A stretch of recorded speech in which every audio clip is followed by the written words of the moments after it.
Students कैसे हैं आप सब। अगर आपसे यह पूछा जाए कि क्या पहले अटेम्प्ट में एग्जाम निकालना चाहते हैं, पहला अटेम्प्ट उसी में एग्जाम निकल जाए तो कैसा लगेगा? क्या आप चाहते हो? तो इसमें ऐसा कोई नहीं होगा जो कहेगा नहीं नहीं 5 के बाद निकालेंगे, हम 4 बार पहले देंगे तब। ऐसा नहीं है ना, सब लोग हैं लेकिन निकल नहीं पाता। अब एक बात बताइए, और आप में से कुछ ऐसा कह सकते हैं मेरा तो 2 अटेम्प्ट ऑलरेडी हो चुका है, ये तो मेरा तीसरा आने वाला है। कोई और कहेंगे मेरा 5वां आने वाला है, किसी का ये पहला हो सकता है। फर्क नहीं पड़ता। अपकमिंग जो अटेम्प्ट है ना आपका, उसको आप पहला मान लीजिए। जितना पहले दिया उसको 0 कीजिए, और जो पहली बार दे रहे हैं उनके लिए तो पहला ही है। फर्स्ट अटेम्प्ट और एग्जाम क्रैक करना है। पहले अटेम्प्ट में एग्जाम क्रैक करना अगर ईमानदारी से चाहते हो, क्योंकि पहले तो ईमानदारी से आप चाहते ही नहीं हो। अगर आप ईमानदारी से पहले अटेम्प्ट एग्जाम क्रैक करना चाहते हैं तो आपको प्रीलिम्स और मेंस को एक साथ पढ़ना होगा।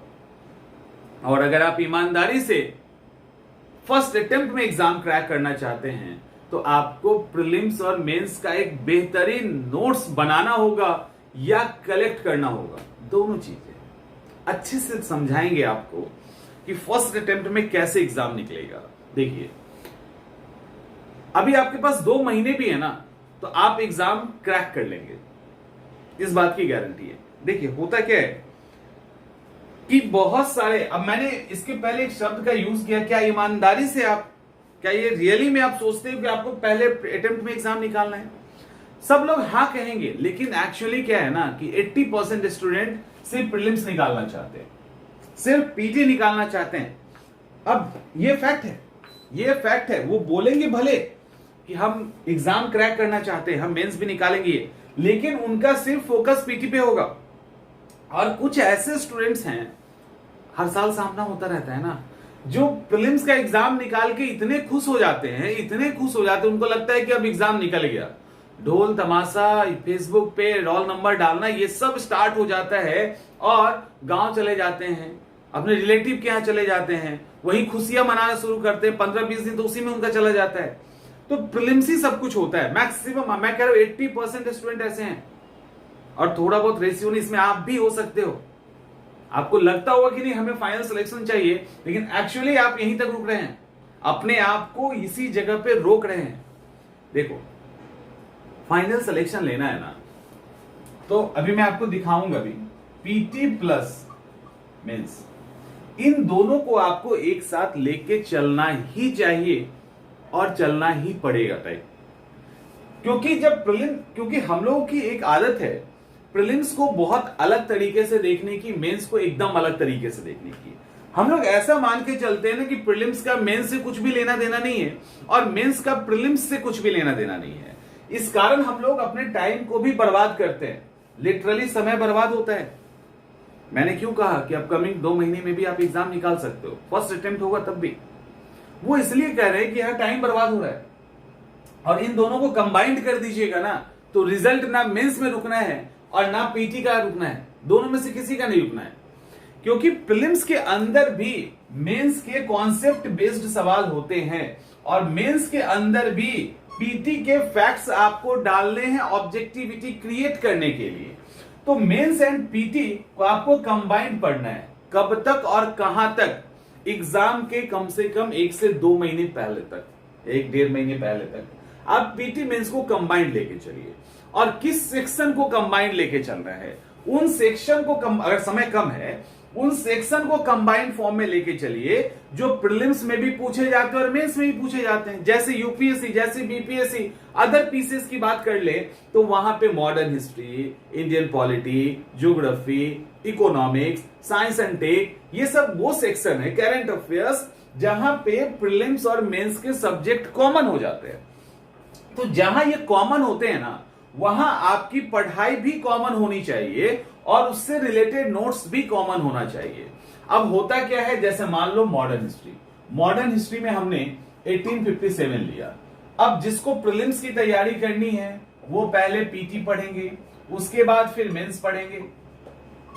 यही होगा ना, पहले प्रीलिम्स पढ़ेंगे, उसके बाद मेंस पढ़ेंगे, और उसके बाद इसका नोट्स बनाएंगे, फिर इसका नोट्स बनाएंगे, और दोनों को अलग अलग पढ़ेंगे। पता चलेगा दोनों के नोट्स के जो कंटेंट है वो ओवरलैप कर रहा है बहुत सारे जगह पे। दोनों ही नोट्स का जो कंटेंट है वो ओवरलैप कर रहा है। यहां भी आपका कुछ समय बर्बाद हुआ और यहां भी कुछ समय बर्बाद हुआ, और दोनों ही नोट्स क्या हुआ, दोनों नोट्स अलग अलग हो गया। आप जब पढ़ रहे तो उसको कंबाइन ही नहीं कर पा रहे, एक साथ नहीं कर पा रहे, तो इसका ज्यादा फायदा यहां नहीं मिला और इसका ज्यादा फायदा यहां नहीं मिला। आपका कॉन्सेप्ट क्लियर होता तो पीटी के फैक्ट्स आप आसानी से कमांड कर लेते हैं, और पीटी का फैक्ट्स आपका क्लियर होता तो मेंस के अंदर उसको पुट करना आसान होता। लेकिन आपने अपनी मेहनत को अलग अलग भागों में डिवाइड कर दिया और ये इसके कुछ पार्ट आपके वेस्ट हो गए, और कॉन्सेप्ट भी क्लियर नहीं हुआ, फैक्ट्स भी उस स्तर पे क्लियर नहीं हुआ। आप ऐसा कीजिए कि जो सब्जेक्ट कॉमन है, जो चैप्टर कॉमन है प्रीलिम्स और मेंस का, उसका कंबाइंड नोट्स बनाइए। ठीक है, उसका नोट्स आपका कंबाइंड होना चाहिए, यानी जहां पे पीटी प्लस मेन का नोट्स एक साथ हो जाए ना, उसको एक साथ बनाइए। 1857 के फैक्ट्स, उसके कारण, ये सब एक साथ लिखिए ना। मॉनसून कैसे आता है, मेंस का पार्ट है, कैसे प्रभावित होता है, मॉनसून के अनसर्टेनिटी का कारण क्या है, और मॉनसून से बारिश कहां कितनी होती है वो प्रीलिम्स का पार्ट है। कहां मॉनसून कब आता है, दोनों को एक साथ लिखो ना, दोनों को एक साथ तैयार कीजिए ना। उसके बाद देखिए कितना शानदार आपके सामने वो नोट्स आता है। और अब मैं ये क्यों कह रहा हूं, फर्स्ट अटेम्प्ट के लिए प्रीलिम्स और मेंस पे आपको फोकस करना है, क्योंकि प्रीलिम्स और मेंस पे जब आप फोकस करेंगे ना, तो यहां पे आपके पास एक नोट्स होना चाहिए। ठीक है, जो आप बेहतर सबसे ये होगा कि आप खुद से बनाएंगे। देखिए, नोट्स खुद से बनाने का मतलब ये नहीं होता है कि हर एक चीज को हम अपने पेन से लिखें। कई बार स्थिति ऐसी आ जाती है कि हमारे पास समय बहुत कम होता है, कई बार ऐसा होता है कि हमारे पास टाइम बहुत कम होता है, लेकिन हमारे दिमाग में कुछ चीजें क्लियर होनी चाहिए नोट्स को लेकर। नोट्स बनाने के दो तरीके हैं, एक होता है कि आप हैंड रिटन करें, हैंड राइटिंग करें और लिखें एक एक चीज को, कॉपी ले ले और उसमें नोट्स बनाएं। वो बेस्ट तरीका है, वैसे वो सबसे बेहतर तरीका है, क्योंकि नोट्स बनाने में ना एक गलतफहमी हमारे अंदर क्या आती है। नोट्स बनाने के दौरान गलतफहमी देखो क्या है, गलतफहमी ये है कि जब हम नोट्स बनाते हैं तो हमें ये लगता है अरे यार टाइम की बर्बादी, इसको तो किताब से रट लेते, किताब से याद कर लेते, ये क्वेश्चन आंसर तो उस किताब में दिया हुआ है वहीं से पढ़ लेते। समझ में आ रहा है, समझिए इस बात को क्यों मैं कह रहा हूं। फर्स्ट अटेम्प्ट में वैसे ही थोड़ी ना निकलेगा एग्जाम। जब आप नोट्स बना रहे होते तो दिमाग में पहला चीज स्ट्राइक करता है, इतना मेहनत कर रहे तो वहां कर लेते, लेकिन आपको नहीं पता है कि जब आप नोट्स बना रहे होते, पहले प्रीलिम्स पे बात करते हैं, नोट्स जब बना रहे होते हैं ना, तो आप एक हाथ से लिख रहे होते हैं, दिमाग से सोच रहे होते हैं, आंख से देख रहे होते हैं और थोड़ा सा बुदबुदा रहे होते हैं, तो कानों को भी आवाज चला जाता है। एक साथ सारे सेंसस आपके काम कर रहे होते हैं, तो वो नोट्स तैयार करते करते करते ही आप उसके कितने फैक्ट्स और कॉन्सेप्ट समझ जाओगे आपको पता नहीं है। ठीक है, पहली बात तो इसलिए नोट्स आपको खुद से बनाना चाहिए, प्रायोरिटी यही देनी चाहिए, नोट्स खुद से बनाना है। दूसरी बात ये तो प्रीलिम्स की बात हो गई। दूसरी बात मेंस की। मेंस के अंदर क्या है कि ऐसा कोई भी किताब अभी नहीं है इस मार्केट में, अभी कोई भी ऐसी किताब नहीं है, कोई भी ऐसा नोट्स नहीं है जो मेंस के फॉर्म में आपको सटीक तैयारी करवा दे, मतलब सटीक आपको वो पॉइंट दे दो, आपको एज इट इज लिख देना है, ये नहीं है। मैं ये क्यों कह रहा हूं, क्योंकि आपको फर्स्ट अटेम्प्ट में एग्जाम निकालना है ना, इसीलिए मैं ये कह रहा हूं कि आप जब किसी भी क्वेश्चन आंसर को पढ़ते हैं ना कहीं पे, तो आप देखोगे कि उसके अंदर बहुत सारे पॉइंट्स मिसिंग हैं, या बहुत सारे बेकार के पॉइंट्स है जो उस एग्जाम उसमें होना ही नहीं चाहिए, क्योंकि आपके पास वर्ड लिमिट है, उसमें आपको आंसर लिखना है। और जो नोट्स के अंदर या किताब आती है उस तरह की, उसके पास ऐसा कुछ होता नहीं है। वो ऊपर लिख देंगे 250 वर्ड में, 500 वर्ड में, लेकिन 1000, 1200, 1500 तक का आंसर होता है। आपके बहुत काम का नहीं है, उसके अंदर बहुत सारे ऐसे पॉइंट है जो आप ऐड कर सकते थे। लेकिन अगर उसी सबको बेस बना के आप अपने मेंस का नोट्स तैयार करेंगे ना, मेंस का नोट्स तैयार करेंगे, वहां पे जब पॉइंट्स डालेंगे तो 4 पॉइंट्स वहां से निकालें, 4 पॉइंट इधर से निकाले, 4 पॉइंट किसी और जगह से निकाले, और एक जगह पे आपका 8 पॉइंट्स तैयार हो गया। समझ रहे हो, एक ही जगह पे आपके 8 पॉइंट्स आ गए, जबकि वहां पे हो सकता था किसी किताब में 15 पॉइंट हो, उसमें 8 आपके काम का ही नहीं है, किसी में 7-8 हो, उसमें से 4 आपके काम का है। तो सारे अच्छे पॉइंट्स को ऊपर नीचे करके आपने अपने नोट्स में अरेंज कर लिया, और ये सिर्फ नोट्स में ही अरेंज किया जा सकता है, खुद के बनाए। ये आप मार्केट से लाके ये काम नहीं कर सकते। और इस बात की गारंटी है ना, इस बात का दावा है कि कोई भी नोट्स इंक्लूडिंग मी, कोई भी नोट्स ऐसा परफेक्ट नहीं होता मेंस के लिए कि आप लाओ और उसको चिपका दो, क्योंकि मेंस के क्वेश्चन डायनेमिक होते हैं, वो बदलेंगे, आपको इसी में से उसको तैयार करके रखना है। और ऐसा इसलिए भी कह रहे हैं, एक और चीज है, जब आप मेंस के नोट्स तैयार करेंगे ना, सोचो इसको, आपको with in A time period में आपको आंसर भी लिखना है, with in A time period में आंसर लिखना है, आंसर डायनेमिक के अलग अलग एस्पेक्ट आ रहे हैं। तो मेंस का जब तैयारी करोगे, जैसे मान लो, चल इसी को लेके चलते 1857, तो 1857 की स्टार्टिंग कैसे करनी है, क्वेश्चन बीच में क्या पूछ रहा है छोड़िए, स्टार्टिंग का 2 लाइन लिखेंगे इंट्रोडक्शन में, बाद में क्वेश्चन के अकॉर्डिंग उसमें पुट करोगे ना। स्टार्टिंग का 2 लाइन तो आपका पहले ही कवर हो जाना चाहिए कि जब भी 1857 का मूवमेंट आएगा, हमने स्टार्टिंग के ये 2 लाइन लिखने हैं। वो कॉमन हो सकते हैं किसी के लिए भी, एक इफेक्टिव लाइन आप 2 लाइन के फॉर्म में लिख सकते हैं, बाकी लिखिए जो। तो ऐसे ऐसे करके अलग अलग टॉपिक पे आप कुछ पॉइंट्स इंट्रोडक्शन वाला रख सकते हैं, आपको वहां सोचना नहीं पड़ेगा, याद करना, जो यहां पे याद करके जाएंगे वहां सोचने की जरूरत नहीं है, फिर जो सवाल पूछ रहा है उसके अकॉर्डिंग आप पुट करते चले जाइए। तो ये सारा फायदा आपको मिलेगा। यहां पे आप अकॉर्डिंग टू इंपॉर्टेंट टॉपिक आपने ऊपर नीचे हायरार्की सेट कर रखी है, एग्जाम में फॉर्मेटिंग करने का झंझट खत्म हो जाएगा। उसके बाद वो जो सब्जेक्ट है उस पर आपका पकड़ क्लियर होगा। आप जब पढ़ रहे होंगे फर्स्ट रिवीजन में, सेकेंड रिवीजन में, उसके बाद अलग अलग कंटेंट पढ़ेंगे, तो आपको पढ़ने के दौरान लगे अच्छा हमने ये 6-7 पॉइंट यहां डाला था, एक और ये अच्छा लग रहा है, इसको यहां ऐड कर लेंगे। किताब में कैसे ऐड करोगे, नोट्स में कैसे ऐड करेंगे, समझ में आ रहा है, वो भी हम बताएंगे आपको। लेकिन मैं ये बेस्ट मेथड है। यहां पे जब आप अपने कलम से पॉइंट्स लिख रहे होंगे ना, तो समझो आपकी आधी मेंस की तैयारी तो लिखने के दौरान ही हो जाएगी। जिस तरह से आधी फैक्ट की तैयारी आपकी पीटी के नोट्स बनाने के दौरान होती है, मेंस के दौरान भी आपकी आधी तैयारी हो जाएगी। और बेस्ट कॉन्सेप्ट और बेस्ट कंटेंट के साथ आप चीजों को तैयार करेंगे, जो मेंस पीटी का में भी काम आएगा और पीटी वाला आपके मेंस के अंदर काम आएगा।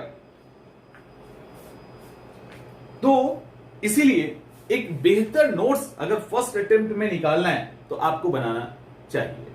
अब सवाल है कि क्या इंटायर सब्जेक्ट का नोट्स बनाएं? हाँ, यदि आपके पास समय है, यदि आपके पास टाइम है, तो आपको इंटायर सब्जेक्ट का नोट्स बनाना चाहिए, अगर समय है तो। लेकिन अगर टाइम नहीं है, हो सकता है कोई एग्जाम 2 महीने बाद ही हो, कुछ एग्जाम 4 महीने के बाद हो। ये सेकंड बता रहा हूं मैं।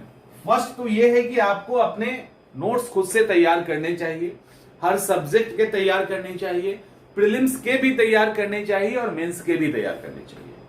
लेकिन अगर बाय चांस आपके पास टाइम कम है, ये होता है, समय कम है, तो इसका एक शॉर्टकट तरीका है। लेकिन इसको कोशिश कीजिएगा कि तब अप्लाई करना जब आपके पास रियली में टाइम कम हो, 4-5 महीने से कम समय हो, तब 4-5 महीने का टाइम है, तब आप अपने नोट्स को तैयार कीजिए और बहुत जल्दी कर लोगे। आप एक बार करना शुरू कीजिए।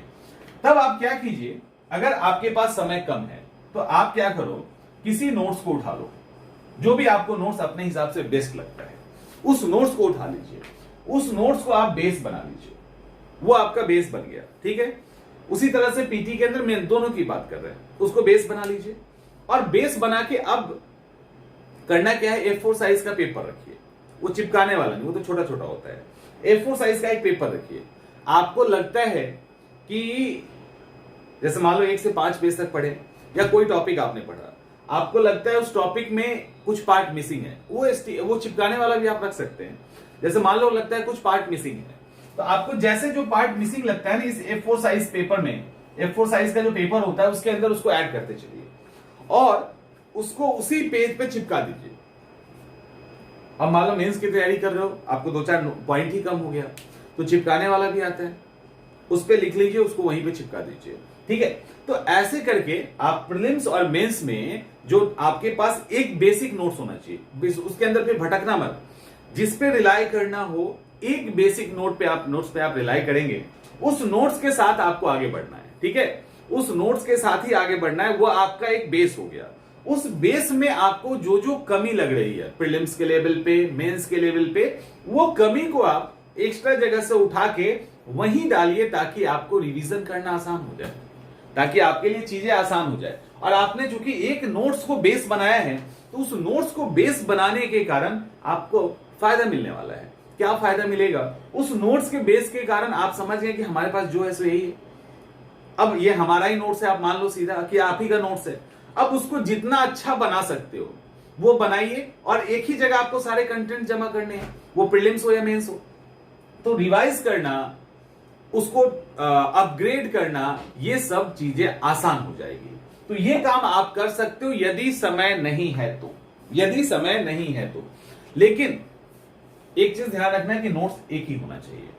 हाँ, नोट्स आपके पास 25 हो उससे नहीं दिक्कत है, लेकिन एक नोट्स को ही आप बेस बनाएंगे, 4-5 को बेस नहीं बनाएंगे। तो इस तरह से आप नोट्स को तैयार करेंगे। देखो, एग्जाम निकालने के लिए प्रीलिम्स और मेंस की पढ़ाई बहुत जरूरी है। बुक लिस्ट इन सब की बात हम लोग कई बार कर चुके हैं। मेंस निकालने के लिए प्रीलिम्स और मेंस दोनों, एग्जाम फाइनल निकालने के लिए पीटी और मेंस दोनों को निकालना बहुत ही निहायत ही जरूरी है। और उस निहायत ही जरूरी प्रीलिम्स और मेंस के लिए आपके पास नोट्स होना ही चाहिए। जितनी भी किताबें हैं आप पढ़ लीजिए, ठीक है, लेकिन आपके पास नोट्स होना चाहिए, वो आपका बनाया हो या आपने इस तरह से बनाया हो, दोनों ही बात है। तो और उस नोट्स के अंदर आप मतलब कभी ऐसा मौका मिले ना कि मतलब कभी ऐसा हो जाए कि आप किसी के यहाँ जा रहे हो 10-15 दिन के लिए, तो आपके पास आपको किताब उठा के जाने की जरूरत ना पड़े। आप 1-2 कॉपी में ऐसे नोट्स बना लो ना, या 3-4 कॉपी में आपका ऐसा नोट्स हो कि उस 4 कॉपी को बैग में रखा और आपकी सारी स्टडी मटेरियल वहीं आ गई। मतलब नोट्स भी बनाना है तो ऐसा नहीं कि पूरा ग्रंथ ही तैयार कर देना है। नोट्स बनाना इस तरह से है जिसको सिर्फ आप समझ सके। ये भी समझिए, नोट्स का सीक्रेट है ये नोट्स का सीक्रेट है, मतलब किसी को बताइएगा मत। नोट्स कुछ इस तरह का बनाइए जिसको आप सिर्फ आप ही समझ सके। समझ में आ रहा है? उसके अंदर बहुत सारे तरीके होते हैं और वो जरूरी है क्योंकि आपने बहुत मेहनत किया है, आपने इतना मेहनत किया उसको बनाने में, तो वैसे ही डिकोड नहीं होना चाहिए। तो वो एकदम अलग तरीके से बनाओ, सामने वाला देखे क्या बना दिया ये, लेकिन आपको सब पता है। ये नहीं कि अपने उलझ जाना, ज्यादा डिकोडिंग के चक्कर में खुद उलझ जाना, ऐसा मत करना। तो लेकिन नोट्स वो एकदम कमाल का और यूनिक होना चाहिए। 4-5 कॉपी में आपका नोट्स सिमट जाए और जहां भी है आपके साथ बस वो नोट्स है, आप उसको रिवीजन करते रहिए। आपको लगे नहीं कि आपके पास किताब नहीं है, आपके पास कंटेंट नहीं है और आप कुछ मिस कर रहे हैं। ऐसा होता है और ऐसे लोग क्वालिफाई करते हैं। मैं कई ऐसे लोगों को जानता हूं जिनके पास पूरे नोट्स में मोटी कॉपी एक आती थी, उस मोटी कॉपी में प्रीलिम्स और मेंस के सारे नोट्स थे।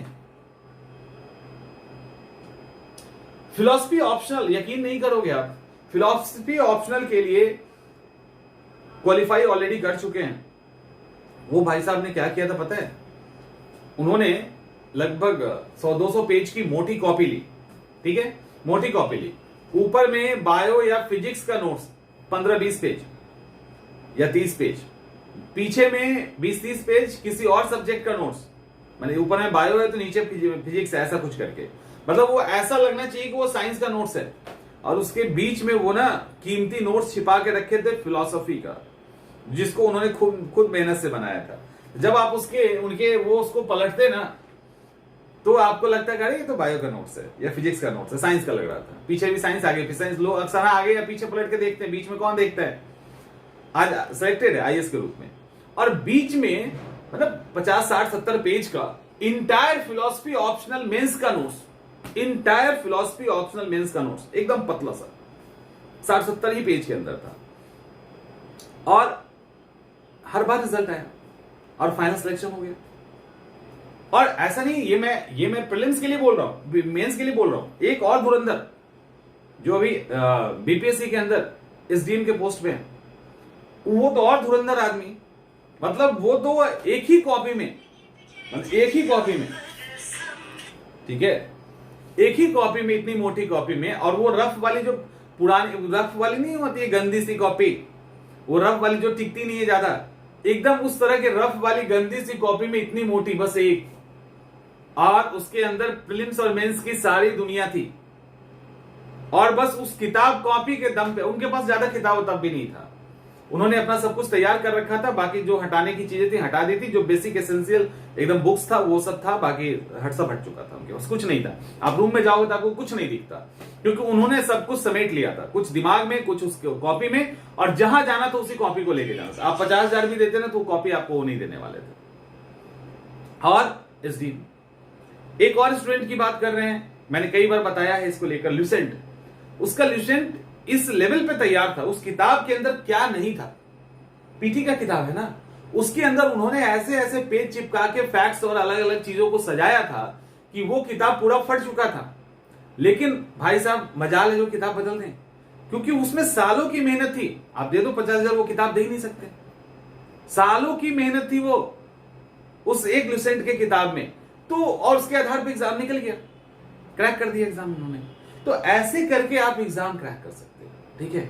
तो नोट्स आपके पास होना चाहिए। अगर फर्स्ट अटेम्प्ट में एग्जाम निकालना चाहते हैं तो बेहतर तरीके से नोट्स को बनाइए। नोट्स को किताब और मतलब ग्रंथ मत बना देना। नोट्स के अंदर जो आपकी जरूरत है ना, उसको आप अच्छे तरीके से लिखिए। जो आपको जरूरत है उसको सिर्फ आप लिखिए, अपने अकॉर्डिंग लिखिए, यूनिक बनाइए, स्टाइलिश बनाइए, अच्छे राइटिंग में लिखिए, ताकि पढ़ने में आपको अच्छा लगे। होपफुली कि आप चीजों को समझ रहे होंगे। तो इस अकॉर्डिंग तैयारी कीजिए, फर्स्ट अटेम्प्ट ही लास्ट अटेम्प्ट हो जाएगा।